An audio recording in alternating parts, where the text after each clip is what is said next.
Question 1.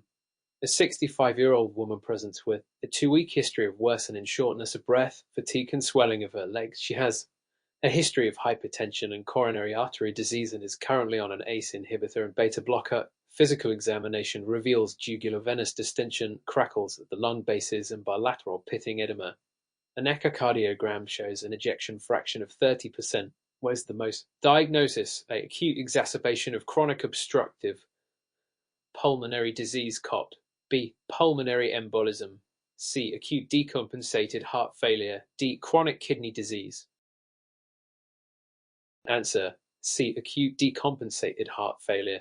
Explanation: the patient's symptoms and findings: shortness of breath, fatigue, peripheral edema, jugular venous distension, and crackles are highly suggestive of acute decompensated heart failure. The low ejection fraction, 30%, further confirms this diagnosis. The other options do not explain the combination of findings, particularly the low ejection fraction and bilateral edema. Question 2. A 45-year-old man with a history of type 2 diabetes mellitus presents with increased thirst, frequent urination, and a fruity odor to his breath. His blood glucose level is found to be 615 mdl and his urine contains ketones.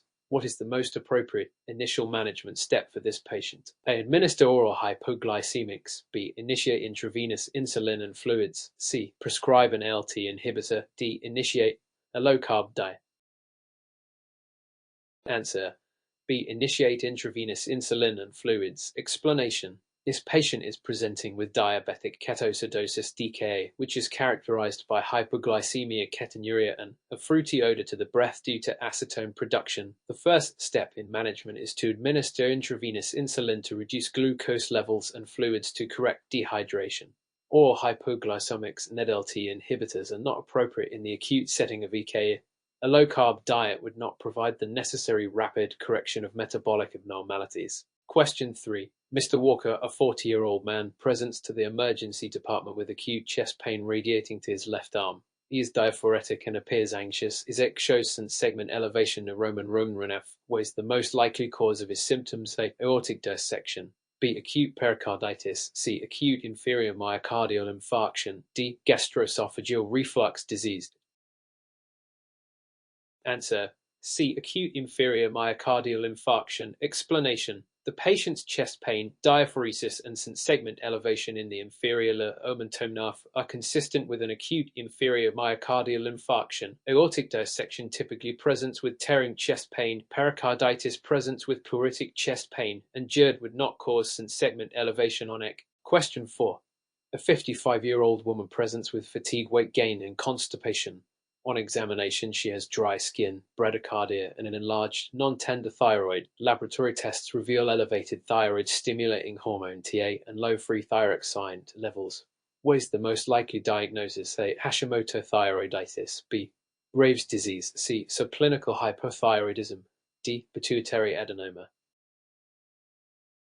Answer: A. Hashimoto thyroiditis. Explanation: the patient's clinical findings: fatigue, weight gain, constipation, dry skin, bradycardia, and an enlarged thyroid, along with laboratory results showing elevated TH and LOTO indicative of hypothyroidism. Hashimoto thyroiditis is the most common cause of hypothyroidism, which is an autoimmune condition where the immune system attacks the thyroid gland. Graves' disease typically with hypothyroidism.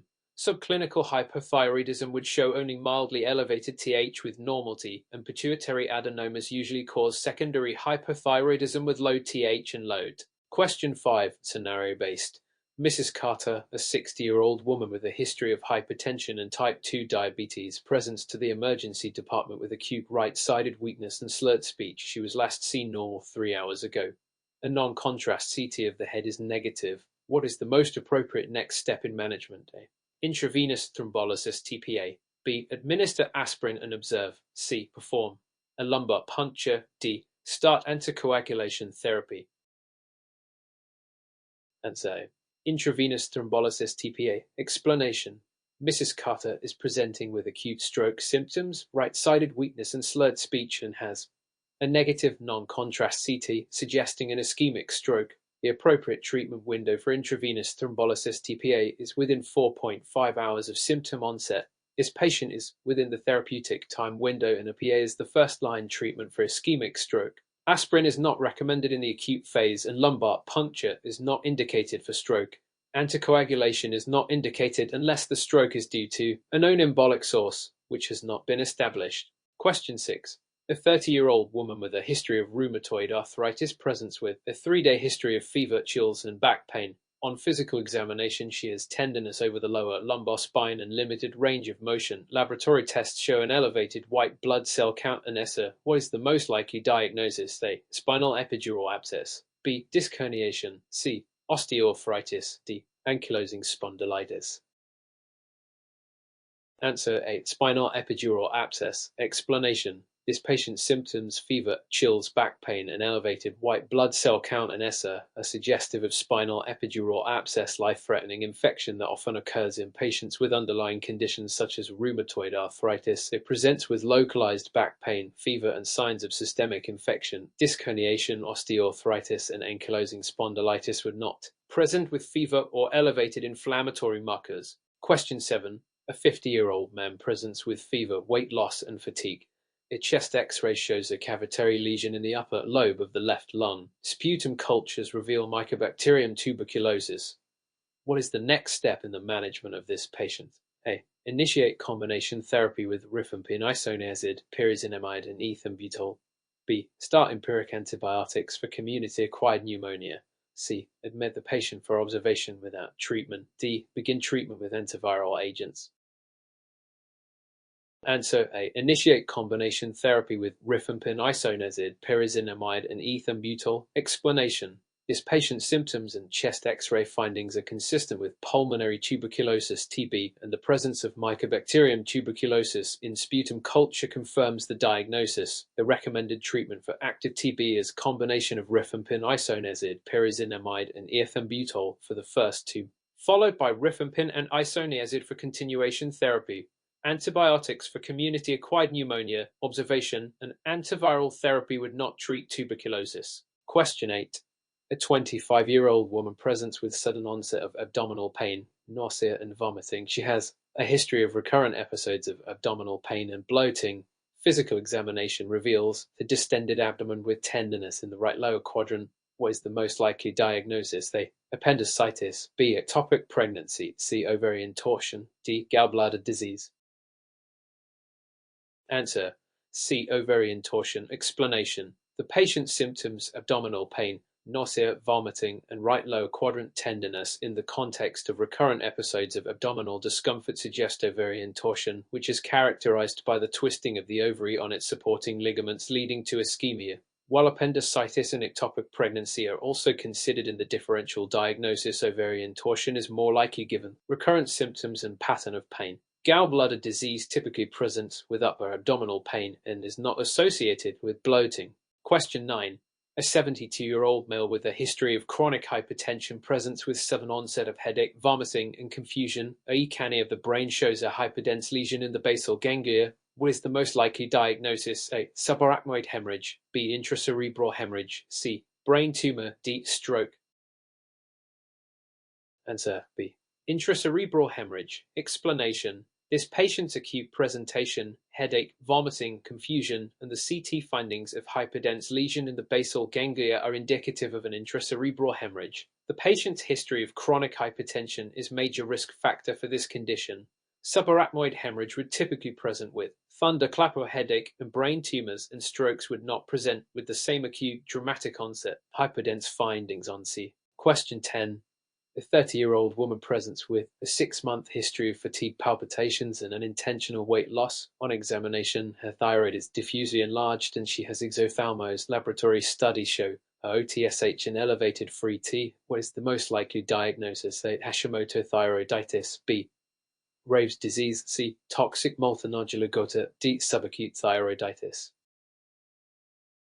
Answer. B. Graves' disease. Explanation. The patient's clinical presentation, fatigue, palpitations, weight loss, and exophthalmos, along with laboratory findings, OTH, and elevated free T, is characteristic of Graves' disease and autoimmune hyperthyroid disorder. Hashimoto thyroiditis causes hypothyroidism. Toxic multinodular goiter presents with hypothyroidism but without exophthalmos, and subacute thyroiditis is associated with pain and tenderness in the thyroid gland. Question 11. A 56-year-old man presents with progressive exertional dyspnea, orthopnea, and bilateral lower extremity swelling. Physical examination reveals jugular venous distension, crackles in both lung bases, and pitting edema. Echocardiography shows an ejection fraction F of 35% with diffuse hypokinesis. What is the most appropriate initial pharmacological treatment? A. Beta blocker and diuretic. B. ACE inhibitor and beta blocker. C. Calcium channel blocker and diuretic. D. Nitrate and hydralazine. Answer: B. ACE inhibitor and beta blocker. Explanation: this patient has heart failure with reduced ejection fraction HFrEF. ACE inhibitors are first-line therapy to reduce mortality and morbidity. Beta blockers are also indicated for stable patients to improve survival. Diuretics address volume overload symptoms but do not alter disease progression. Question 12. A 24-year-old woman presents with weight gain, proximal muscle weakness, and easy bruising. Examination reveals her round face, supraclavicular fat pads, and purple abdominal striae. Serum cortisol levels are elevated and fail to suppress with low-dose dexamethasone but suppress with high-dose dexamethasone. What is the most likely cause of her symptoms? A. Primary adrenal adenoma. B. Cushing disease. C. Ectopic act secretion. D. Exogenous glucocorticoid use. Answer: B. Cushing disease. Explanation: the failure of cortisol suppression with low-dose dexamethasone but suppression with high-dose dexamethasone is characteristic of Cushing disease. Pituitary ACTH overproduction. Ectopic ACTH secretion does not suppress with high doses. Exogenous glucocorticoids cause suppression of ACTH, and primary adrenal adenomas lead to ACTH-independent hypercortisolism. Question 13, scenario-based. Mr. Rivera, a 52-year-old man with a history of diabetes mellitus and chronic kidney disease, presents with generalized fatigue and pallor. Laboratory results reveal hemoglobin of 9 grams sturm, CV of 88 FL, ferritin of 400 mg/ml, and transferrin saturation of 20%. What is the next best step in management? A. Start oral iron supplementation. B. Begin erythropoiesis-stimulating agent ESA therapy. C. Administer blood transfusion. D. Perform a bone marrow biopsy. Answer: B. Begin erythropoiesis-stimulating agent ESA therapy. Explanation: this patient has anemia of chronic disease secondary to chronic kidney disease (CKD) indicated by anormocytic anemia and normal ferritin. ESA therapy is the treatment of choice for symptomatic anemia in CKD. When iron stores are adequate, iron supplementation or transfusion is not required based on these findings. Question 14. A 30-year-old man presents with intermittent bloody diarrhea, abdominal pain, and weight loss over 6 months. Colonoscopy reveals continuous inflammation extending from the rectum to the sigmoid colon. Histology shows cryptabscesses. What is the most likely diagnosis? A. Crohn's disease. B. Ulcerative colitis. C. Ischemic colitis. D. Infectious colitis. Answer: B. Ulcerative colitis. Explanation: the continuous inflammation starting from the rectum and cryptabscesses on histology are hallmarks of ulcerative colitis. Crohn's disease often has skip lesions and transmural inflammation. Ischemic and infectious colitis typically do not have these chronic findings. Question 15. A 70-year-old woman is admitted with confusion, fever, and hypotension. Blood cultures grow gram-positive cocaine clusters. What is the most appropriate initial antibiotic therapy? A. Vancomycin and cefepime. B. Linezolid and ceftriaxone. C. Piperacillin tazobactam and amikacin. D. Vancomycin and piperacillin tazobactam. Answer: D. Vancomycin and piperacillin tazobactam. Explanation: in suspected sepsis with gram-positive cocci, likely Staphylococcus species, vancomycin covers MRSA, while piperacillin tazobactam provides broad-spectrum coverage for other pathogens. Cefepime and ceftriaxone lack sufficient anaerobic coverage. Question 16. A 45-year-old man presents with fatigue, pruritus, and jaundice. Laboratory tests reveal elevated alkaline phosphatase and bilirubin. Antimitochondrial antibodies are positive. What is the most likely diagnosis? A. Primary biliary cholangitis. B. Primary sclerosing cholangitis. C. Autoimmune hepatitis. D. Alcoholic hepatitis.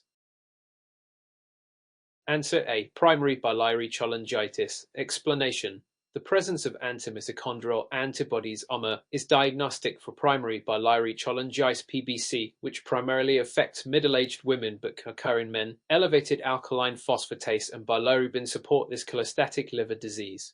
Question 17. A 60-year-old man with a long-standing history of hypertension presents with progressive exertional dyspnea and a diastolic murmur at the left sternal border. Echocardiography reveals aortic valve thickening and decreased opening with a mean gradient of 45 mHg. What is the most appropriate management? A. Medical therapy with beta blockers. B. Aortic valve replacement. C. Balloon valvuloplasty. D. Observation. Answer: B. Aortic valve replacement. Explanation: the findings are consistent with severe aortic stenosis, as symptomatic patients or those with severe as should undergo valve replacement. Medical therapy and observation are inappropriate for severe symptomatic as. Question 18. A 50-year-old woman presents with tremor and intentional weight loss and heat intolerance. On examination, she has exophthalmos and a diffusely enlarged thyroid gland. TH is suppressed and Freed is elevated. What is the most likely diagnosis? A. Toxic multinodular goiter. B. Graves' disease. C. Hashimoto's thyroiditis. D. Subacute thyroiditis. Answer: B. Graves' disease. Explanation: the combination of hyperthyroidism, exophthalmos, and diffuse thyroid enlargement is diagnostic for Graves' disease, an autoimmune condition. Toxic multinodular goiter lacks exophthalmos. Question 19. A 32-year-old man presents with progressive weakness and dark-colored urine after a viral illness. Laboratory tests show elevated creatine kinase, hyperkalemia, and myoglobinuria. What is the best initial management? A. Hemodialysis. B. Sodium bicarbonate infusion. C. Aggressive intravenous fluid hydration. D. Furosemide administration. Answer: C. Aggressive intravenous fluid hydration. Explanation: this presentation is consistent with rhabdomyolysis. The mainstay of treatment is fluid hydration to prevent kidney damage by diluting myoglobin in the renal tubules. Question 20. A 25-year-old man presents with high fever, severe headache, and photophobia. Examination reveals nuptial rigidity. CSF analysis shows elevated white blood cells, predominantly neutrophils, low glucose, and high protein. Gram stain shows gram-negative diplococci. What is the most appropriate antibiotic therapy? A. Ceftriaxone and vancomycin. B. Meropenem and linezolid. C. Ceftriaxone and ampicillin. D. Piperacillin, tazobactam, and amikacin. Answer: A. Ceftriaxone and vancomycin.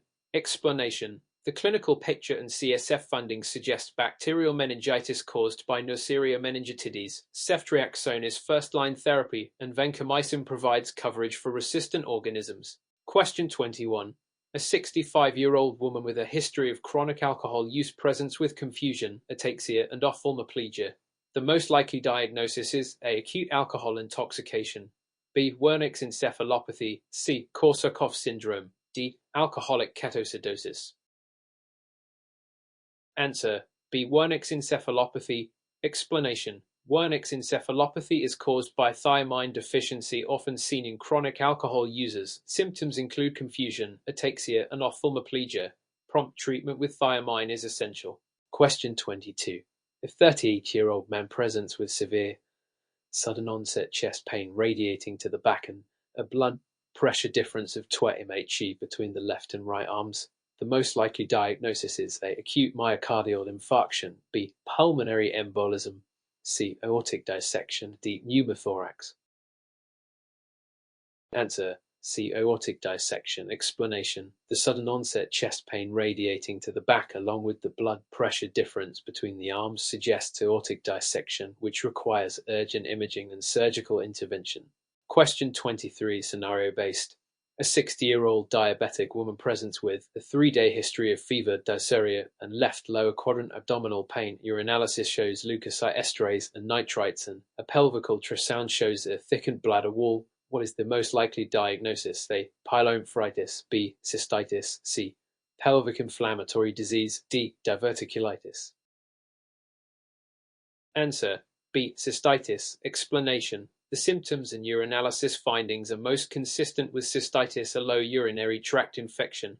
Pyelonephritis would present with flank pain and systemic symptoms such as fever, but the ultrasound findings support cystitis. Question 24. A 45-year-old man with chronic alcoholism presents with jaundice, ascites, and spider angiomas. His liver function tests reveal markedly elevated astenol with an Astol ratio greater than 2. The most likely diagnosis is A. Hepatitis B, B. Hepatitis C, C. Alcoholic liver disease, D. Non-alcoholic fatty liver disease. Answer: C. Alcoholic liver disease. Explanation: an Astol ratio greater than 2 is characteristic of alcoholic liver disease, particularly in the context of chronic alcohol use. The presence of ascites and spider angiomas further supports this diagnosis. Question 25.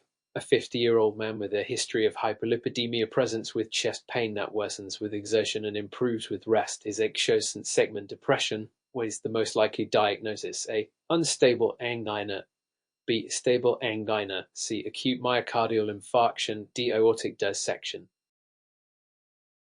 Answer: B. Stable angina. Explanation: stable angina is characterized by chest pain triggered by exertion and relieved by rest, since segment depression on X suggests myocardial ischemia but is not indicative of acute infarction. Question 26. A 72-year-old woman with a history of osteoporosis presents with acute back pain after lifting a heavy box. X-ray reveals a compression fracture of the lumbar spine. What is the most appropriate next step in management? A. Immediate surgical intervention, B. Back brace and bed rest, C. Bisphosphonate therapy, D. Opioid analgesics and follow-up in 2 weeks. Answer: C. Bisphosphonate therapy. Explanation: compression fractures in patients with osteoporosis should be treated with bisphosphonates to prevent further bone loss. Conservative measures like bracing and rest may be used, but bisphosphonates address the underlying osteoporosis. Question 27. Scenario-based. A 25-year-old woman presents with a new-onset, non-productive cough and bilateral anterior chest pain that worsens with deep inspiration. She reports recent travel to a tuberculosis endemic area. Chest X-ray reveals bilateral infiltrates. What is the most appropriate next step in diagnosis? A. Sputum acid-fast bacilli smear, B. Pulmonary function tests, C. Bronchoscopy, D. CT angiogram. Answer: A. Sputum acid-fast bacilli smear. Explanation: given the patient's history and symptoms, tuberculosis (TB) is concerned, the most appropriate next step in diagnosis is sputum acid-fast bacilli smear to evaluate for active T. Question 28. A 70-year-old woman with a history of smoking presents with a persistent cough, weight loss, and pneumoptosis. Chest X-ray reveals a mass in the left upper lobe. What is the most likely diagnosis? A. Bronchitis, B. Non-small cell lung cancer, C. Tuberculosis, D. Sarcoidosis. Answer: B. Non-small cell lung cancer. Explanation: the patient's history of smoking and the presence of mass on chest X-ray strongly suggest non-small cell lung cancer (SLC), which can present with cough, hemoptysis, and weight loss. Question 29. A 55-year-old man presents with sudden onset right-sided weakness and slurred speech. A EK of the head shows no acute changes, but an MRI of the brain reveals an ischemic stroke. The patient's blood pressure is 200/100 Hg. What is the most appropriate management for his blood pressure? A. Immediate lowering with romanA-betalol, B. Gradual lowering over 2-4-8 hours, C. No change in blood pressure, D. Start oral antihypertensives.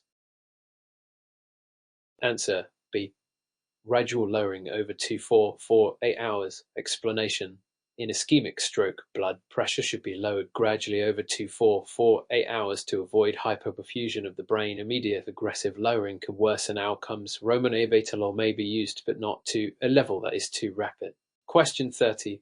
A 48-year-old woman with a history of hypothyroidism presents with sudden onset weakness, confusion, and hypothermia. Laboratory results reveal low sodium, elevated potassium, and low cortisol.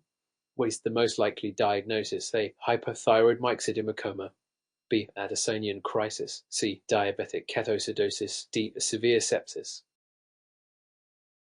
Answer: B. Addisonian crisis. Explanation: this patient's symptoms, weakness, confusion, hypothermia, and electrolyte abnormalities suggest an Addisonian crisis. Severe manifestation of adrenal insufficiency, low cortisol, and elevated potassium are key features.